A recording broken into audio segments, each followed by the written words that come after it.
안녕하십니까? 화요 성경 특강 시간입니다. 다 함께 기도드리고 시작하겠습니다. 거룩하신 하나님 아버지시여, 생명의 말씀, 우리에게 주신 이 은총의 말씀, 성경 말씀을 다시 펴서 우리 주님이 그게 어떻게 기술되어 있는지 함께 연구함으로 이 귀중한 시간을 나누고자 하오니, 우리에게 지혜의 영을 주셔서 잘 깨닫게 하시고 또 우리가 믿음으로 이것을 받아들이게 하여 주시옵소서. 예수님의 이름으로 기도하옵나이다. 아멘. 자, 오늘은 오실자의 표상, 구약의 그리스도 제15 강의 시간입니다. 지난 시간에 이어서 오늘은 이제 다른 주인공 한 사람을 생각해 보고자 합니다. 지난 3시간에 걸쳐서 우리는 요셉이라고 하는 위대한 표상적 인물에 대하여 우리 살펴보았는데요. 오늘은 유다에 대하여 좀 깊이 생각하고자 합니다. 유다는 영원한 홀, 임금님의 지팡이 또는 지휘봉 같은 홀, 영원한 홀의 사자 지파 유다입니다. 이런 제목으로 함께 공부해 보겠습니다. 먼저 이 유다라고 하는 인물은 야곱의 넷째 아들이죠. 첫 번째 아들은 루벤, 둘째 시몬, 그 다음에 레위, 그 다음에 유다예요.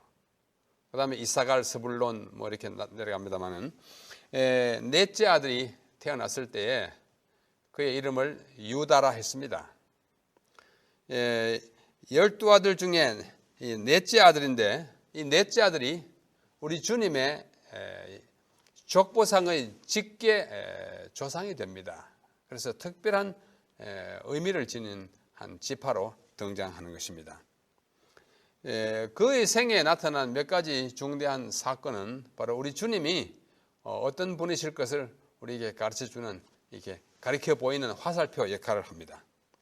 무엇보다도 먼저 그의 출생과 그에 따른 작명, 이름을 짓는 일에 있어서 우리 주님의 모습이 드러나는 매우 상징적인 것으로 이해됩니다.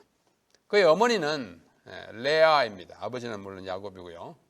레아는 여러 성도님들께서 다 잘 아시다시피 야곱의 첫 부인이자 원부인입니다. 사실은 이 야곱이 레아의 그 여동생 라헬을 더 사랑하고 또 그와 더불어 결혼하기를 원했지만은 그 장인 되는 분의 라반의 좀 꾀에 의하여 불가불 레아를, 그 언니를 아내로 맞이합니다. 물론 나중에 많은 세월이 흐른 다음에 다시 라헬도 그의 아내가 되긴 합니다만은 정부인, 말하자면 본처는 레아입니다. 레아는 아마 그의 아우 라헬보다는 그 미적인 그 외모에 있어서 좀 야곱에게 마음이 덜 들었던 것으로 보입니다. 그럼에도 불구하고 첫째 부인이 되었기 때문에 그와 더불어 살게 되는데, 그와 더불어 사는 동안에 맨 먼저 난 아이가 르우벤, 이스라엘 12지파의 그 조상이 되는 12 아들들의 이름은 매우 상징적입니다. 매우 그 이름의 유래가 아주 참 재미있어요. 또 의미가 또 깊기도 하고, 첫 아들 낳았을 때 보라 아들이다, 이런 이름으로 이름을 지었습니다. 보라 르우 벤 아들이다. 히브리 말이 그래요. 그대로입니다. 르우 보아라 벤 아들이다. 그 다음에 둘째 아들 낳았을 때는 시므온, 하나님께서 들으셨다. 시므온을 말 샤마라고 하는 듣는다라는 동사에서 와요. 그 다음에 셋째 아들 낳았을 때 레위라는 말은 연합했다, 이렇게 딱 붙었다, 이런 뜻입니다. 왜 그런 이름을 지었는가 하니, 고대에 이제 이스라엘 백성에 있어서 아들을 낳는 것은 대단히 중요한 일이고, 또 만약에 자손이 끊어지면 그건 굉장히 수치스럽고 아주 비극적으로 생각했습니다. 그래서 아들을 낳았을 때 보라 아들이다, 이렇게 좀 뽐내기도 하고, 또 참 자기 스스로 그것에 대해서 아주 자부심을 느끼는 그런 이름으로 붙였고, 둘째 하나님이 내 소원을 들었다, 이런 뜻으로. 그 다음에는 레위는 이제 그 자기의 여동생이 둘째 부인으로 들어와 있는 그 집안에서 이 야곱이 자꾸 둘째 부인인 자기의 동생 레아의 동생 라헬과만 친근하게 지내고 사랑을 그쪽으로 더 많이 썼기 때문에 아주 기분이 좋지 않았죠. 요즘 말로 하면 스트레스를 많이 받았습니다. 그 동생 때문에. 그러다가 셋째 아들을 떡 낳았으니까 이제는 아들을 내가 셋이나 낳아줬는데 이제 내 남편이 나와 연합할 거야. 그렇게 하기를 바란다는 뜻으로 이름을 레위라 했어요. 그런 사이에 이 동생 라헬은 아이를 낳지 못했습니다. 그 이후에도 오랫동안 아이를 낳지 못하다가 나중에서야 이제 둘을 낳았는데 레아가 네 번째 아이를 낳았을 때 너무나 또 기쁘고 또 하나님께 찬송을 드린다는 데서 찬송하리로다 라는 뜻으로 찬송 이름을 그렇게 붙였습니다. 그게 여후다, 히브리 말로 하면 여후다이고 우리 말로 하면 유다입니다. 찬송하리로다, 여호와를 찬송하라. 이로 인하여 그가 그 이름을 유다라 하였더라라고 창세기 29장 35절에 기록하고 있어요. 그 이름이 찬송입니다. 세 아들을 낳고 난 다음에 넷째 아들을 낳고 비로소 찬송하리로다 이렇게 한 것은 레아가 그걸 알고 했을지 모르고 했을지 모르지만은 그 아들이야말로 정말 찬송받을 한 분의 직계 조상이 되는 것을 우리에게 암시한다고 저는 믿습니다. 그분의 후손으로 온 메시아가 바로 예수님이 바로 유다 지파이기 때문에 찬송받으실 그분의 조상 이런 의미를 가졌던 것으로 그렇게 여겨집니다. 이 사건은 문자 그대로 여호와를 찬송할 만한 일, 곧 레아에게 있어서 뿐만 아니라 모든 인류가 바로 그 사실 때문에 하나님을 찬양할 수밖에 없고 또 그것은 유다의 후손 그리스도를 통한 인간의 구속이 바로 찬송받을 일이라는 사실을 우리에게 말해줍니다. 이 세상에 태어난 사람 가운데 그야말로 찬송받으실 분이 누굴까요? 매일 찬송받고 계시는 그분이 누굴까요? 예수님이잖아요. 네. 그분의 직계 조상 유다가 태어났을 때 그 이름을 찬송이라 한 것은 너 후손 가운데 진정으로 찬송받을 그분이 나타날 것을 말해주는 것이기도 합니다. 이제 그의 아버지 야곱 또 하나님이 새로 지어주신 이름으로는 이스라엘이 나이가 많아서 이제 죽게 되지 않습니까? 유대인들의 관습에 의하면 할아버지나 아버지가 연세가 많아서 이제 임종이 가까워오면 자기의 손자녀 또는 친자녀들을 다 한데 모아서 각각 이름을 부르면서 축복하는 습관이 있었습니다. 오늘날도 그렇게 합니다. 옛날부터 내려오는 그들의 관습이에요. 참 좋은 관습입니다. 이 세상에서 이제 마지막으로 볼 자녀들 또는 손자녀들에게 그 아버지 또는 할아버지로서 조상으로서 아주 일일이 축복해 주는데 이 야곱 곧 이스라엘은 그 12아들들에 대하여 축복을 하는데 그 내용에 따라서 보면은 어떤 지파에게는 축복이요, 어떤 지파에게는 축복보다는 좀 상스럽지 못할 일이 생길 것에 대한 예언으로 되어 있습니다. 그것이 창세기 49장에 쭉 나타나 있어요. 맏아들부터 루벤, 그 다음에 시몬과 레위, 그 다음에 유다 이렇게 쭉 나타나는데요. 이 넷째 아들에 대하여 그의 아버지 이스라엘이 축복 또는 예언한 것에는 다음과 같은 내용이 포함되어 있습니다. 창세기 49장 8절이에요. 유다야, 그 아들 이름을 먼저 부르고 너는 내 형제의 찬송이 될지라. 보십시오. 아버지가 축복하는데도 너 형제 중에 너가 찬송이 될 것이다. 뭐 이름이 찬송이기도 합니다만은 이름 그대로 찬송이 될 것이다. 내 자손이, 내 후손이 내 원수의 목을 잡을 것이요. 원수의 목을 잡는 것은 정복을 말하는 것입니다. 원수의 목 때문에 딱 잡으면 꼼짝 못 하잖아요. 원수가 뭐예요? 마귀의 세력이잖아요. 이 세상 세력. 원수의 목을 잡을 것이요. 내 아비의 아들들이, 내 아버지의 아들들은 누구예요? 형제들이. 형제들이 내 앞에 절하리로다. 하하. 유다를 보고 말하기를 내 아비의 아들들이, 그러니까 뭐 형으로부터 동생에 이르기까지 이 사람들이 내 앞에 절하리로다. 절하는 것은 경배잖아요. 그러니까 유다의 후손 가운데 만인이 온 이스라엘 온 백성이 와서 절할 인물이 나타날 것을 말합니다. 예수님이에요.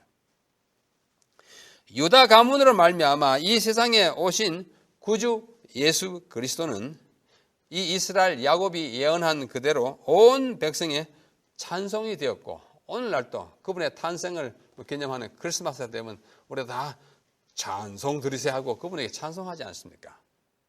찬송해요. 원수의 목을 잡고 마귀에 이를 것이고 온 민족의 경배를 받게 됩니다. 그래서 역대상 5장 그 족보가 쭉 내려가는 그 어간에서 역대상 5장 2절에 보면 유다에 대해서 말하기를 유다는 형제보다 뛰어나고, 이게 아주 간단한 서술이지만은 유다는 형제보다 뛰어난 한 걸출한 인물인 것입니다. 곧 구주의 조상으로서의 그의 뭐랄까요 존재감을 또는 그의 위치를 우리에게 말해주는 것입니다. 두 번째는 이 유다에 대하여 야곱이 예언하는 가운데 또 우리에게 참 좀 깊이 생각할 한 단어를 사용합니다. 창세기 49장 9절이에요. 유다는 사자 새끼로다. 내 아들아, 유다 보고 계속 말하는 거예요. 너는 움킨 것을 찢고 올라갔도다. 누가 그를 범할 수 있으랴. 여러분, 사자를 범할 수 있겠습니까? 사자는 삼림의 이 숲의 왕이잖아요. 왕입니다. 제가 한 번은 상하이, 중국 상하이에 출장을 갔습니다. 갔는데 그게 사파리가 있어요. 야생 동물들을 그대로 이렇게 방목하는 아주 넓은 그 초원 같은 곳인데, 거기에 사자가 한 마리 이렇게 창살로 된 그 집에 이렇게 갇혀 있다고 할까요? 이렇게 되어 있고, 그 다음에 여기저기에 다른 짐승들이 소, 아주 황소, 덩치가 이렇게 큰 황소가 이쪽에는 풀을 뜯고 저쪽에는 또 말이 있고 이렇게 있어요. 그래서 저희들을 그 인솔한 사람이 그 사파리 구경을 시키는데요.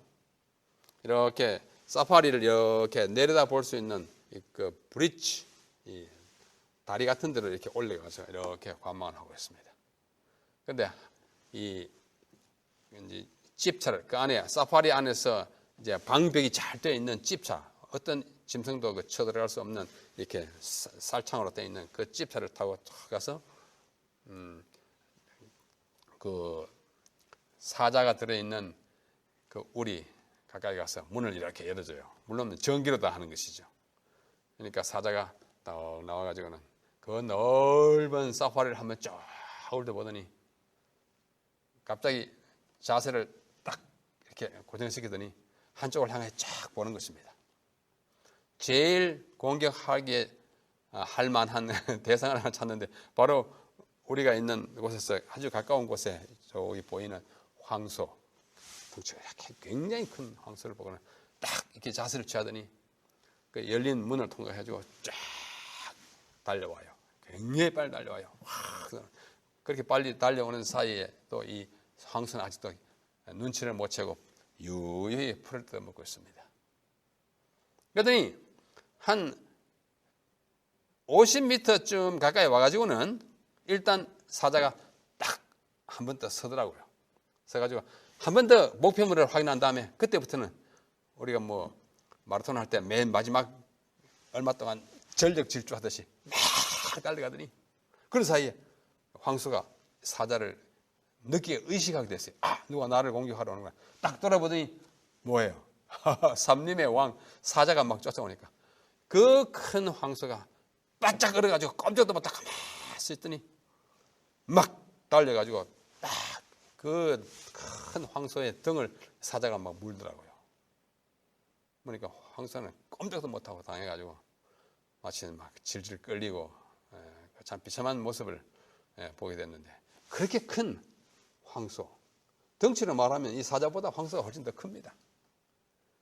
사자 앞에 꼼짝 못하는 황소를 보면서 과연 사자는 사자구나 이런 생각을 한 적이 있습니다.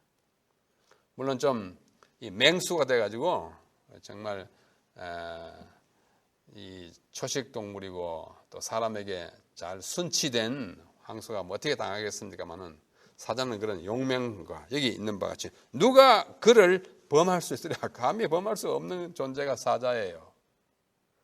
근데 이것은 좀 이제 사나운 모습을 나타낸 것입니다만은 유다를 향하여 그 아버지 이스라엘이 예언하기를 유다야 너는 사자 새끼로다.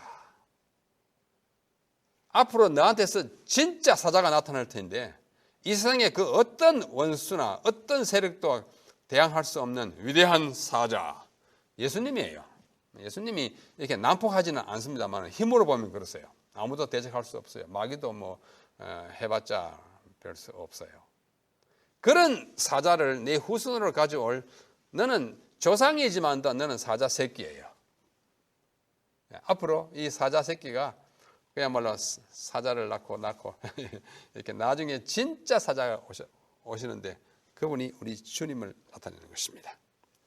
이 사자는 삼림의 왕입니다. 이 예언에서 유다가 아직은 사자 새끼에 불과하지만은 미국의 한 위대한 사자가 되어서 그 위엄과 권세로서 세상을 장악할 것을 예측하게 합니다. 예수 그리스도는 그의 위엄과 권능에 있어서 정말 당당히 사자로 표현되고 있습니다. 요한계시록 5장 5절에도 이 말씀을 뒷받침하는 아주 좋은 성경 구절을 우리에게 주고 있어요. 요한이 그 요한계시록 1장, 2장, 3장까지 뭐 7교회에 나오고 4장에 하나님의 보좌가 나오고 여러 가지 광경을 다 보고 이게 뭔가 하고 굉장히 고민하고 있었어요. 요한이 뜻을 몰라가지고. 계시를 보는 사람들도 다니엘이나 요한이나 보는 그것의 광경은 파악은 하지만은 의미는 아직 모릅니다. 다니엘도 굉장히 고민하지 않았습니까? 그래서 나중에 이제 가브리엘이 와서 가르쳐 주셨죠. 이 요한도 마찬가지예요. 막 고민하면서 어떻게 하나 이 일이 굉장히 무서운 장면이 뭐 어떻게 될까 하고 고민하고 있을 때에 장로 중에 하나가 하나님의 보좌 주변에 있는 24장로가 있잖아요. 장로 중에 하나가 내게 말하되 울지 마라. 요한이 엉엉 울고 있었어요. 유다 지파의 사자 다윗의 뿌리가 이겼으니 이 책과 그 7인을 떼시리라 하더라. 요한계시록 5장 5절. 누구요? 유다 지파의 사자 다윗의 뿌리. 이 다윗의 뿌리는 누구예요? 두말할 나위 없이 예수 그리스도입니다. 예수 그리스도가 이 모든 사악한 세력을 이길 테니까 너 이 뜻을 잘 모르겠고 어떻게 될지 모르겠다고 초조해하거나 슬퍼하거나 두려워하지 말라 이거예요. 유다 지파의 사자가 이길 테니까 모든 이 세상의 역사를 기독교 2000년의 역사를 사자가 승리자로 마감할 테니까 걱정하지 말고 네가 본 것을 잘 전하라고 이런 취지의 말씀을 하고 있는데 여기서도 사자는 예수님인 것입니다. 그러므로 유다에게 사자 새끼라고 일컬으신 것은 바로 그분을 통해서 예수 그리스도 위대한 사자가 날 것을 우리에게 예견하게 합니다. 셋째는 창세기 49장 10절입니다. 여기 보면 홀이 유다를 떠나지 아니한다고 말씀하십니다.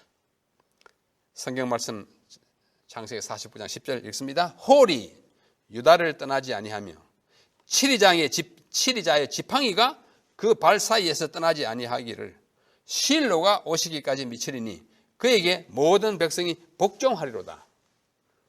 예수님에 관한 얘기인 것이 뭐 확실합니다. 구약이나 신약이나 유대인들이 기록했기 때문에 주로 유대인들은 습관적으로 말할 때에 하나의 상투적인 그 방법이 있어요. 두 가지 서로 다른 단어를 써서 하나의 사상을 나타냅니다. 우리가 전문적인 용어로 이오일상 이렇게 말합니다. 두 개의 단어로서 일상, 사상, 하나의 사상을 나타냅니다. 여기 홀이 유다를 떠나지 아니하고 칠이자의 지팡이가 그 발 사이에서 떠나지 않는다. 홀이나 칠이자의 지팡이는 같은 거예요. 같은 것을 두 다른 단어로 말합니다. 홀 아시잖아요. 홀 이렇게 임금이나 아주 높은 사람이 들고 이렇게 지휘할 때 쓰는 거예요. 그다음에 7위자의 지팡이 그게 그거잖아요. 뭐 군대에 다녀오신 분들은 지휘관이 조그마한 이렇게 홀 들고 다니는 거 보셨죠? 뭐 별이 새겨져 있고 이렇게 지휘할 때 군 통솔할 때 쓰는 거죠. 임금님의 지팡이입니다. 통치자 7위자의 지팡이 홀, 임금님의 지팡이. 홀이 유다를 떠나지 않는다. 그 말은 왕권이 유다 지파에 계속 있겠다 그 말입니다. 7위자의 지팡이가 그 발 사이에 있어요. 이 짚고 다니니까 발 사이에 있잖아요. 이게 항상 짚고 다닌다 그거예요. 언제까지? 실로가 오시기까지. 실로는 평강이란 샬롬에서 오는 말입니다. 실로는 예수님을 가리키는 또 다른 하나의 칭호예요. 그게 평강의 왕으로서의 우리 주님을 실로라고 하는 말로 표현되고 있습니다. 그에게 모든 백성이 복종하리로다. 그분은 7위자고 왕인 것입니다. 이 홀과 7위자의 지팡이는 모두 왕권을 지칭하는 표현이고 그것이 유다 지파에 오래 존속되리라는 말은 그 지파에서 나타날 왕이 통치권을 행사할 것이라는 것을 우리에게 말해줍니다. 이 예언대로 그야말로 유다 지파에서 왕이 나옵니다. 첫 왕이 다윗이죠. 그 앞서 있던 사울은 실패한 왕인데요. 그는 베냐민 지파입니다. 그분이 뭐 베냐민 지파라서 그렇게 된 것이 아니라 그가 많은 실수를 해서 이제 물러나고 새롭게 들어선 왕이 다윗인데 그로부터 이제 그 지파를 변경하지 않고 끝까지 가는 것입니다. 그 지파의 후손으로 예수님이 오시는 것입니다. 그래야 문자 그대로 남방 유다는 처음에는 통일 왕국이지만서 분리한 후에도 예루살렘을 차지하고 있는 그 왕국의 이름은 유다 왕국입니다. 유다 지파의 후손이 왕으로 된 그런 왕국인 것입니다. 여기서 방금 지적한 바와 같이 실로가 오신다는 말은 실로, 샬롬, 살렘, 평강의 왕이 오신다는 뜻입니다. 따라서 이 구절은 평화의 통치자 또는 평강의 왕, 이사야 9장 6절에 나타나 있는 이 평강의 왕이 나타나실 때를 기대하게 하는 것입니다. 그분이 다스리시면 온 땅에 평화가 참 물결 넘치듯이 그렇게 흐를 것입니다. 실로라는 말 자체가 바로 예수님을 가리키는 것입니다. 아까 읽었습니다마는 역대상 5장 2절에 보면은 유다는 형제보다 뛰어나고 주권자가 유다로 말미암아 난다 이런 말이 나옵니다. 바로 유다의 홀이 있는 지파이기 때문입니다. 또 다윗은 그의 시에서 시편 60편 7절에 이렇게 말씀하세요. 유다는 나의 홀이며 시편 60편 7절이에요. 다윗이 직접 한 얘기. 유다는 나의 홀이며 유다가 바로 내 왕권이며. 미가 선지자 있지 않습니까? 예수님의 탄생 장소를 예언한 미가. 그 미가 5장 2절 베들레헴 예언하는 그 구절에서 이렇게 말합니다. 베들레헴 에브라다야. 베들레헴 에브라다야. 에브라다는 조금 넓은 지역이고 베들레헴은 그 중에 일부입니다. 에브라다 베들레헴아. 너는 유다 족속 중에서 작을지라도 이스라엘을 다스릴 자가 내게서 내게로 나올 것이라. 그의 근본은 상고의 태초에니라. 유다 지파에서 베들레헴에 태어날 한 아이가 그가 뭐라고 말합니까? 이스라엘을 다스릴 자예요. 왕이에요. 통치자예요. 호를 가진 자예요. 그의 근본이 뭐예요? 출신 그는 상고, 우상자 고, 옛날 고지. 아주 옛날 태초에니라.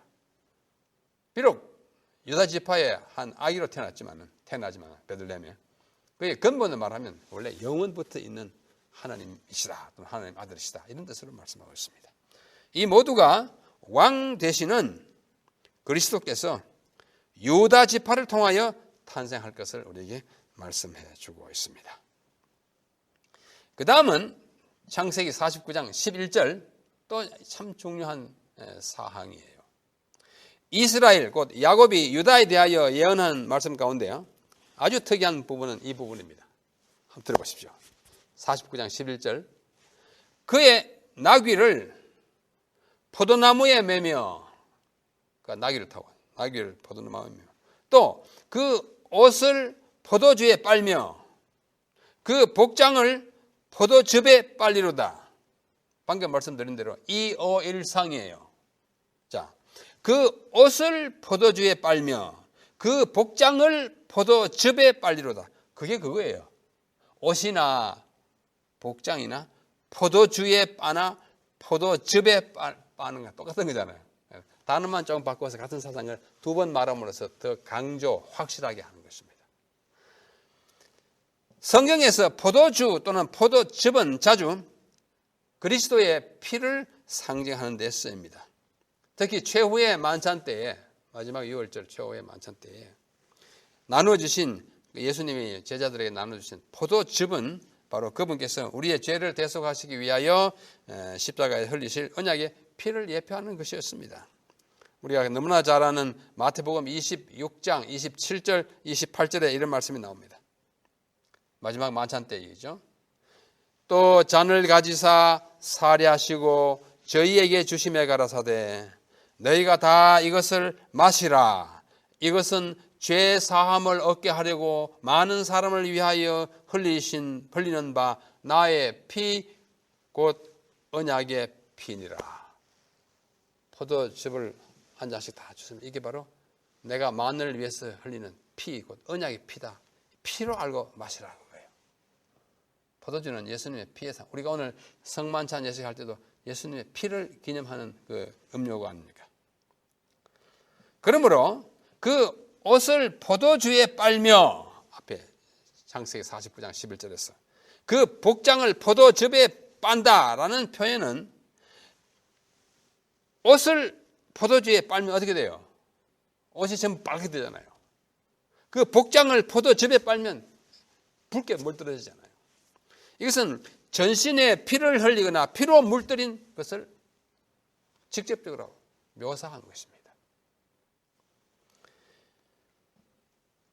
우리 주님이 온몸에 피자국 내가며 피 흘리면서 우리를 위해서 피 흘리시고 돌아가실 것을 우리에게 암시하는 구절입니다. 이것은 다음과 같은 이사야의 예언에서도 선명하게 나타나고 있습니다. 이사야 63장 1절로 3절인데요. 이사야가 이걸 기록할 때 정말 우리 주님이 어떤 모습으로 우리의 구주가 되실까를 보신 것이 분명합니다. 한번 평상시에 읽으셨겠지만은 이 예수님의 모습이 어떻게 이렇게 표현됐는지 한번 보겠습니다. 이사야 63장 1절로 3절이에요. 에돔에서 오며, 에돔은 저쪽 유다의 남쪽 지방이에요. 이쪽 유다의 동쪽 남쪽 지방입니다. 에돔, 모압 이렇게 이제 되거든요. 그러나 이 에돔은 직접적인 그 장소를 가리킨다기보다는 에돔이라는 말에 의미에 더 무게가 실려 있습니다. 에돔, 아담이란 말들은 다 아다마에서입니다. 아다마는 붉은 흙이에요. 색깔 빨간색입니다. 그렇죠? 빨간색이에요. 에돔에서 오며 이미 붉은 형상으로 오실 것을 우리에게 암시하는데 더욱 직접적으로 홍의를 입고 붉은 홍, 옷의 붉은 옷을 입고 보스라에서 오는 자가 누구뇨? 그 화려한 의복, 화려하게 보이지만 실제로는 비참한 의복이잖아요. 빨간 옷이에요. 큰 능력으로 걷는 자가 누구뇨? 누굴까요? 그는 내니 하나님 말씀하세요. 의를 말하는 자요. 구원하기에 능한 자 아니라 누구예요? 하나님. 또 하나님이 이 세상에 인간으로 오신 예수님입니다. 이 붉은 옷을 입고 오는 자가 누구냐? 내다 그거예요. 어찌하여 내 의복이 붉으며 내 옷이 포도즙 틀을 밟는 자 같으뇨? 포도즙 틀을 밟으면 어떻게 될까요? 제가 미국에서 할 때 한 번은 그 뉴스에서 어느 나라에 그 포도즙 짜는 축제하는 그 뉴스를 본 적이 있습니다. 아주 가마가 큰데 이렇게 거기 뭐 간단한 옷을 입고 그 안에 많이 재져 있는 포도를 이제 사람이 맨발로 들어가서 밟아서 짓이겨서 포도즙이 많이 나오는 사람이 이제 승자가 되는 그런 게임이에요. 막 밟아지면 포도가 일정한 무게로 다 들어있고 여기도 딴 사람하고 해가지고 포도주가 한 10분이나 20분 동안에 즙을 가장 많이 짓이겨서 즙을 가장 많이 내는 사람 이기는 것인데 몇 번만 하면 그 온 옷이 어떻게 돼요? 그 포도즙에 튀겨가지고 푸르게 되는 것입니다. 예, 그런 장면을 본 적이 있습니다. 내 의복이 붉으며 내 옷이 포도즙 틀을 밟는 자 같다. 그런데 그 다음 구절은 우리를 슬프게 합니다. 만민 중에 나와 함께 한 자가 없이 내가 홀로 포도즙 틀을 밟았는데, 외로운 포도즙 짜는 사람이에요. 즙을 짜네요. 그 짜가 옷에 묻어요. 그들의 선혈이 뭐예요? 신선하다고 하는 혈, 이제 막 흘러 뿜어져 나오는 피가 내 옷에 띄어 내 의복을 다 더럽혔음이니. 이사야 63장 1절로 3절입니다. 그래서 예수님의 고난의 골고다 행을 온몸에 피 흘리면서 올라가는 그분의 모습의 실루엣입니다. 온몸에 피투성이가 되어서 올라가죠. 예수님에 대한 고난당하는 예수님의 모습이에요. 요한계시록 19장 13절은 계시자 요한이 말씀하기를, 또 그가 피 뿌린 옷을 입었는데, 예수님이잖아요. 그 이름은 하나님의 말씀 로고스라 칭하더라. 요한계시록 19장 13절. 로고스, 이 말씀이 육신이 되어 오신 예수님에 대하여 묘사하면서 그가 뭐요? 피 뿌린 옷을 입었어요. 포도즙으로 잔뜩 묻은 옷과 같은 이미지인 것입니다. 이 모든 말씀 가운데 암시된 분은 바로 다름 아닌 예수 그리스도인 것입니다. 그분은 우리를 위하여 채찍질을 당하시고 십자가에 못 박히시고 그 머리에는 가시 면류관이 씌워짐으로써 온몸이 피투성이가 되었을 뿐만 아니라, 그분에게는 마태복음 27장 28절에 보면 구약의 표상과 예언을 문자적으로 성취하면서 그의 옷을 벗기고 무엇을 입히셨다? 홍포를 입히셨다. 그 홍포를 입고 오는 자가 누구냐? 내니 구원하기에 능한 자, 예수님이에요. 히브리어와 헬라어가 언어가 다름에도 불구하고 홍포라고 동일한 단어를 택하여 번역한 데는 참 우리에게 어찌 피해갈 수 없는 우리 주님을 가리키는 화살표를 우리가 보는 것입니다. 그분은 홍포를 입고 죄수가 되신 것입니다. 이제 우리는 또 하나의 이 아주 간단하지만 의미심장한 이 개념을 하나 보겠습니다. 유다를 일컬어 여호와의 성소라고 하신 것입니다. 유다는 성소와도 깊은 관련을 맺고 있습니다. 비록 그 지파가 제사장 지파인 레위 지파는 아니었을지라도 성소와는 떼려야 뗄 수 없는 관계를 갖고 있습니다. 시편 114편 1절 2절에 이렇게 말씀하셨어요. 이스라엘이 애굽에서 나오며 야곱의 집이 방은 다른 민족에게서 나올 때, 이거 이어일상이에요. 이스라엘이 애굽에서 나오는 거나 야곱의 집이 방은 다른 민족에서 나오는 똑같은 것이에요. 그때 유다는 여호와의 성소가 되고, 여러분 이 구절을 어떻게 생각하십니까? 유다는 여호와의 성소가 되고, 이게 무슨 뜻이에요? 제사장 지파는 뜻입니까? 아니에요. 또 시편 78편 68, 69절에 오직 유다 지파와 그 사랑하시는 시온산을 택하시고 그 성소를 산의 높음같이 영원히 두신 땅같이 지으셨으며, 자꾸 성소를 유다와 연결시키는 것은 그 유다 지파의 성소의 주인이신 예수님이 나올 것을 말해주기 때문입니다.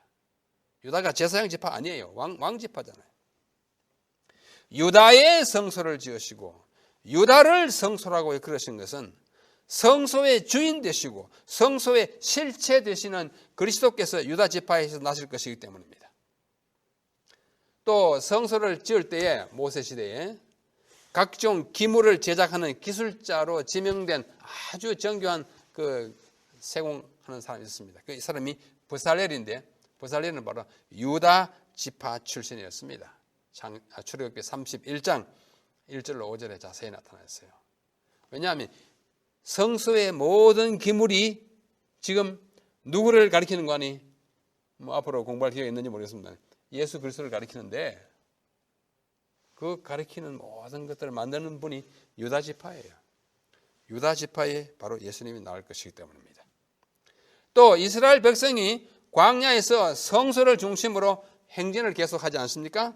그때 유다 지파는 이사갈과 스불론 지파와 함께 성소의 동쪽에 위치했습니다. 동쪽은 문이 있는 방향이었어요. 동쪽은 항상 동에 해가 떠오르고 생명과 그야말로 구원이 있는 곳인데요. 거기에 동쪽에 위치한 세 지파, 그 이사갈과 스불론 그 사이에 대표 지파 유다가 자리하고 있습니다. 문을 지키고 있었어요. 여기서 문지기라고 할 수 있겠지만은 바로 성소의 주인이기도 합니다. 성소를 지키는 분이에요.